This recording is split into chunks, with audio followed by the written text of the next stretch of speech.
Hi Disha, thanks a lot for talking to me. I know we spoke in an earlier episode, and I'm so glad that we are doing this in person this time in the COP. If you can tell to our listeners who you are, what you do, then we can take it from there. My name is Disha. Thank you for having me again. I'm a climate justice activist. I volunteer with Fridays for Future India. I'm very happy to be here. So, when you say climate justice activist, what do you mean? Like, what do you specifically look at?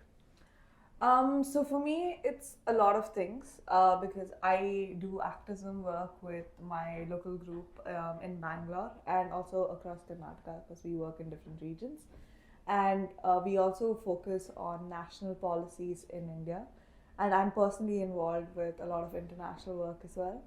I do this at varying levels depending on what is what other people aren't able to take up. So I like to think of myself as a part of a larger movement, and I am a part of a larger movement. Mm-hmm.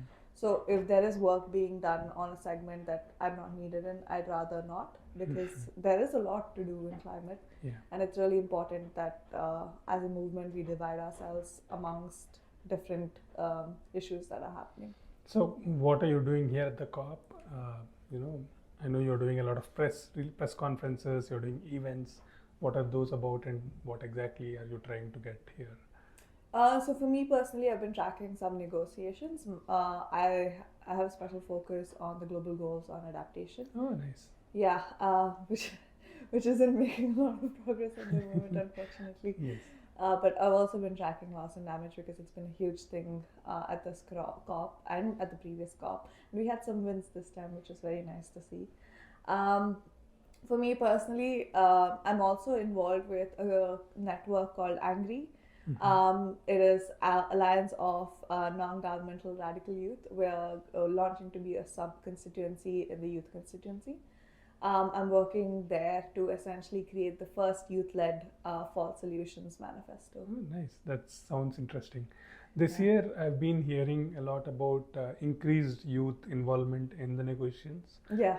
Can you maybe talk a little bit more how it is more compared to the earlier ones? I think there is a lot more young people involved this time, and with each COP, because we're realizing the importance of having to take up space at these events and participate and engage in different capacities.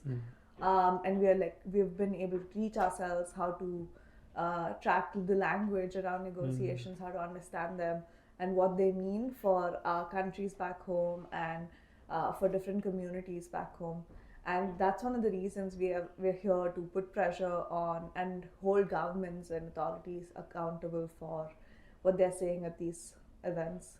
Yeah, can you maybe describe a little bit about the atmosphere here? There's like so many young people. There's a lot of protests and a lot of activities that are happening. Can you maybe talk a little bit about that? Yes, the venue is huge. I know. It's so big. 14,000 steps a day is what my tracker says. I've done 20 at this point. 20? Yeah, because I get here quite early and I leave very late. So I haven't been getting a lot of sleep, very honestly. So very realistically, I spend a lot of my time walking around trying to get to the places I'm supposed to be at. Because so a lot of the times I'm not able to be in the negotiation rooms in person. Because firstly, sometimes they're quite small, and they close very immediately. So unless you're there before time and you're standing in queue, you can't get it. But it's fine because you can still track it online. Not all of them, but quite a few of them. So I have been able to do some of them online, some of them in person, very few in person. Because again, I keep getting lost. I'm not very good. I'm not very directionally challenged. But online I can find it is quite big. Yeah. I went to the green zone the other day and I was like, oh, there's a whole new world here. Like, I have no idea that there's something else that's going on. I had a chance of watching a movie. Oh, really? Yeah, Bigger Than Us. Oh. Melati's movie. Yeah, Melati's movie. Yeah, it was very nice. At the Extreme Hangouts place. Yes. I was there yesterday. I didn't see you. You were there in the movie? No, I was I'm not in the movie, but I was in. No, I was just there during the movie. I met Akash. Rani's Okay. son, and Yeah, I yeah. also interviewed him for another episode. Oh, nice. So I was there, and it was so vibrant, the Yeah. place. Yeah, I go to the green zone for food. I think the green zone has better Is food. it? I didn't know that. They do have better food. So I think for me personally, it's both a place of like where you're very tired, but also a place where I find a lot of hope, mainly from how civil society organizes. One important learning I've had is international organizing is so different from organizing back home. It's different, it's important, and back home it's also very important. And for me, what was important was to understand how to bridge the gap between what we're doing back home and what is being done internationally. And figuring out that process has taken me some time because there aren't many of us in this space. It's very hard. It's very brutal. I think people think it's glamorous because you're in a different country. The venue is so huge, and it's yeah, they've put a lot of money in it, so it looks beautiful. Yeah.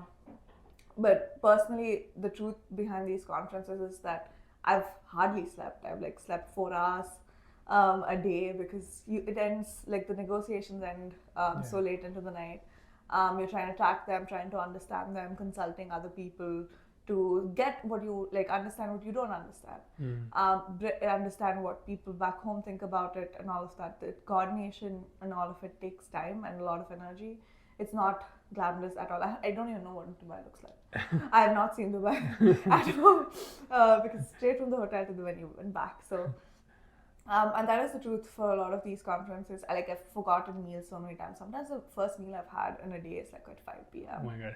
Yeah. So, and also because for me personally, I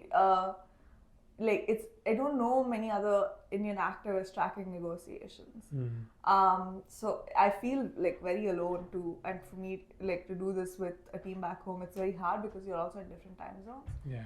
So it can be very overwhelming. This COP I feel way better prepared because I was at the previous COP in Egypt. Yeah. So I knew what to expect. I couldn't imagine how big it would still be though. Yeah. But I think it still prepared me a little better, and it's gotten slightly better. But yeah, I think it'll take some more time. Yeah, it's crazy the amount of documents that keep coming in, Yeah. and the number of side events that are happening parallelly.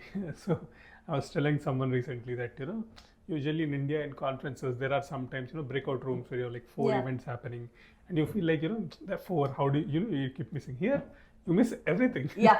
Because in a day you don't have enough time to see everything. I'm like, I was trying to find a room yesterday, and I saw like 20 other events that were happening around before I could find the room where the event I wanted to go was. Yeah, now I've kept like 15 minutes just for walking around the venue. So if I have to be at like a place by 6:30, I make sure to leave like at least 20 minutes before.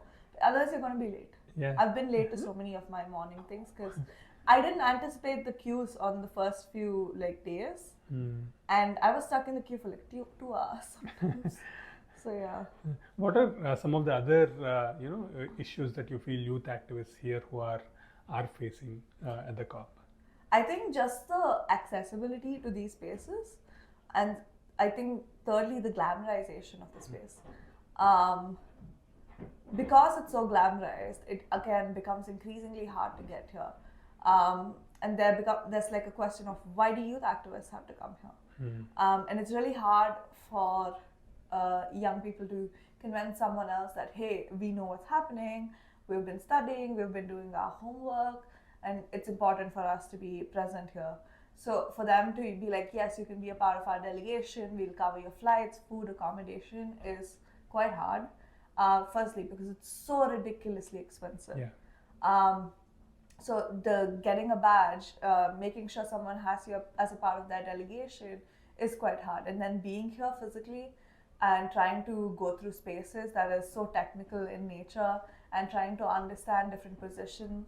And I think for me, what was challenging is also looking at some positions and they are not going to meet climate goals, but also trying to then understand the nuances of why they're in that position, especially for developing countries. Yeah. That was very surprising for me. So I think the inaccessibility of such places to young people, sometimes feels very deliberate. Because they're not just doing it for young people, they're doing it for the larger citizens. Like, there are so many technical words that you have to understand and then go back and figure out the context. There's so many articles that like date back years that you might not have heard of.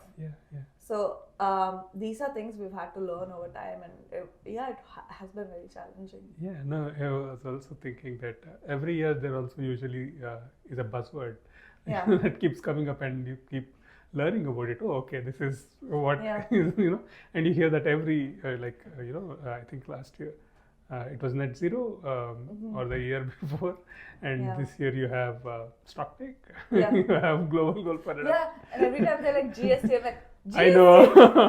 Why do we love acronyms so much? I'm like, even if I know the full form of a word, I won't know the acronym. When they say new acronym, I'm like, oh my god, is this something else I have to read about them? Yes. Yes, you suddenly realize, oh, okay, it's not the same thing. Yeah, it's the same thing, but then there's a new. Yeah, that's what I felt when I first heard GST, and I'm like, we have GST back home. And then there's this North Star. That's a word that's probably being used 100 times every day. So things like these, it's interesting to just observe and see things. And I also wanted to understand your perspective. Do you think that enough efforts are being done to, take the climate negotiations forward? This COP, did you feel that it was going ahead, or is it still, because you are tracking specifically global goals on adaptation? It's been talked about for the last 2 years, and we are almost going to have a text, right? It's going to be final, hopefully. The next couple of days. There's only one point I think that's being discussed. I feel like there is a lot of time just spent on ridiculous things that shouldn't be. Like, I remember in the US, it's obviously the US causing problems all the time. I don't remember which negotiation this was, but they had a problem with the word urge. They were like, we urge you, I think, to fill the loss and damage fund, I'm not sure. They're like, we urge developed countries to, pledge money for the loss and damage fund. I think it was that, but I'm not sure. But they had a problem with the word urge. It wasn't we request, it wasn't we want you to commit, it was urge. And they spent precious time arguing about the word. And this is time that we don't have. Which makes me feel a little disappointed in the whole process, because I feel like we spend too much time agreeing on things that aren't a big deal, like the word urge in this scenario. And like, I'm not even sure if it was with the loss and damage fund, but I remember just this word urge being used for something that was not as important. No, I'm not even surprised. And it makes me wonder a lot of times. One, you need to be really good with your English if you want to understand negotiations. Two, a lot of people from Global South, especially people from Africa, whose main language is like French. French. How do they track these, understand these? I mean, I know they give like translations and everything, but not still always. I mean, after the text is done, and even it's the same with a lot of Spanish speakers who are here from Latin America. I honestly don't know. It's another accessibility issue. And even like I think a physical accessibility issue. I work with, like, on my angry team that I mentioned, we have a lot of people who are immunocompromised, and there are no like safety precautions around COVID. Like, even the physical accessibility of things have not been great. Like, they have like a accessibility tax. You know how many times I've tried to use that, and they're just like, oh, sorry, this is reserved. For who? Okay. For who? So I think accessibility is also a big thing, and it makes me wonder if a lot of countries are just trying to delay climate action, which is very concerning, because countries in the global south don't have the time. Like, even in India, we're experiencing the climate crisis right now. we've had like the worst heat waves the country has ever experienced, the world has ever experienced. Yes. And it's the same in a lot of other countries. We're having the worst flooding. In Pacific Islands, they're going to submerge in a few like decades. I think it was Tuvalu who made like a digital version of themselves because they're going to face the worst. They've already faced the worst impacts, and it's only going to get worse from now. And it's not a place we want to be in. Yeah, even right now in Chennai, you have floods going on. Yeah, we have floods in Chennai going on when we're here talking in AC rooms, and it just feels so weird. Yeah, I mean, forget in Chennai. Dubai had its heat wave in September. Yeah. And then they had a flood in November. Yeah. And still we are talking about, abatement, or, you want to phase out, you want to phase down. What do you want? That, the word unabated. And I'm just like, unabated, sorry. I'm just like, what is this? You start understanding the meaning of some words. And then you realize how important it is because it changes everything completely. Yes. Yeah, it's wild. Yeah, it's crazy. That's why I keep wondering, when we talk about youth involvement in understanding climate negotiations, it feels like an English class, okay? Yeah, it does. More than the understanding the science of climate negotiations, more about understanding the new words they come up with. It's such a dangerous distraction. Yeah. And it's costing us time that we don't have, and that is very scary to me. That's what I feel like whenever I talk with a lot of, I've been talking with a lot of youngsters here at the COP, and they come up with a lot of hope, right? They are seeing action on ground. Some of them are working on, environmental issues on ground, and they come here with a lot of hope that, okay, we will, be able to talk, we will be able to tell the world leaders. But then there's this discussion on, like you said, the word urge, or, what kind of language you use. That is where it gets stuck. How do you not get, how do you stay motivated not just you are an inspiration for many. And I hope so. You are, of course you are. And how do you inspire them to continue to track negotiations and feel that what they are saying, their voices are important? So I think for me, I was tracking negotiations even before my first COP. I think I started from Glasgow. I wanted to come to Glasgow, but I wasn't allowed to. I didn't get my passport in time. So for me, I think I had a reality check much sooner than a lot of other people. And it really breaks my heart because I see a lot of like first time people who are coming to COP and they're just figuring out things. And I used to be in that position. And they're just going to have like this reality check where they realize that the space has been used like a huge PR event. Yeah. It's like a concert for climate. Yeah. Where they all come and talk about how much they're doing, and they spend millions to say that when they could have put millions into climate action instead. So it is very disappointing, and I do prepare them for that so that people who at least I'm working with who are coming know that it's not necessarily a place where all fairy tales come through. It's actually a place where fairy tales come to die.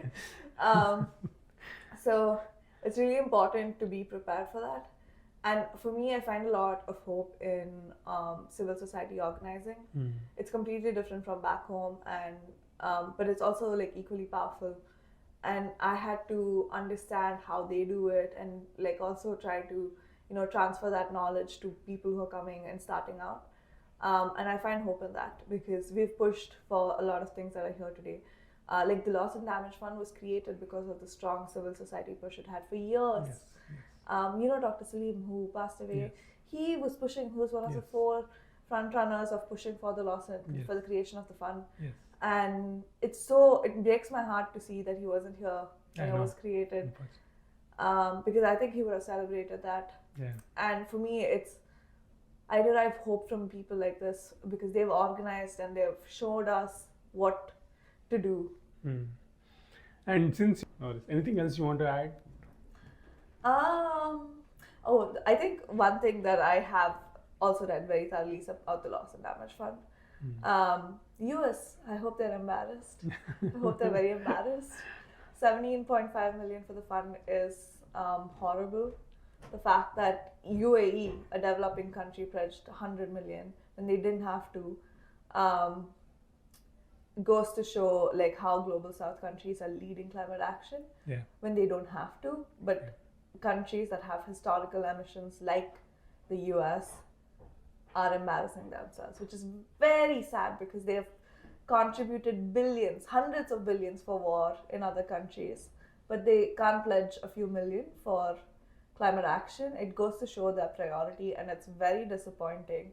And this is exactly why we need to be here to hold countries like the US to do more, because what they're doing is not enough. It's peanuts. It's apparently how much a house in California costs. I found out today. So they have more money than that. Yeah, obviously. Yeah, so they should be doing better.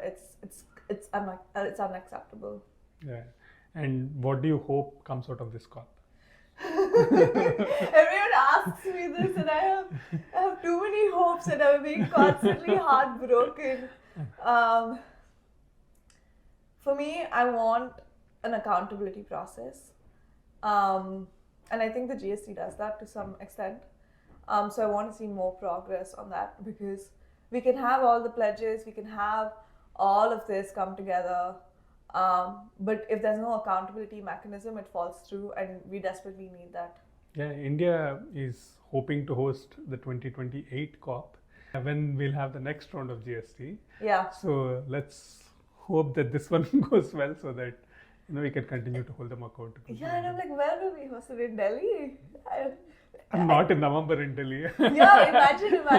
But I hope it's in Delhi, because then the world gets to see how bad the pollution is. Oh, come on. Yeah. Beijing Olympics, they cleaned it up, okay? Oh, they did? I mean, in Beijing Olympics, I think they did they shut off everything, all the factories.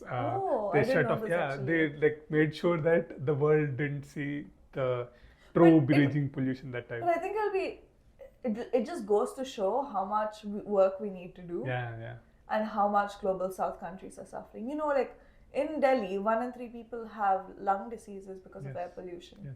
Like suddenly, I was in Delhi before I came to COP, and suddenly everyone I know has air purifiers because they're getting asthma or something or the other, and it's becoming really serious.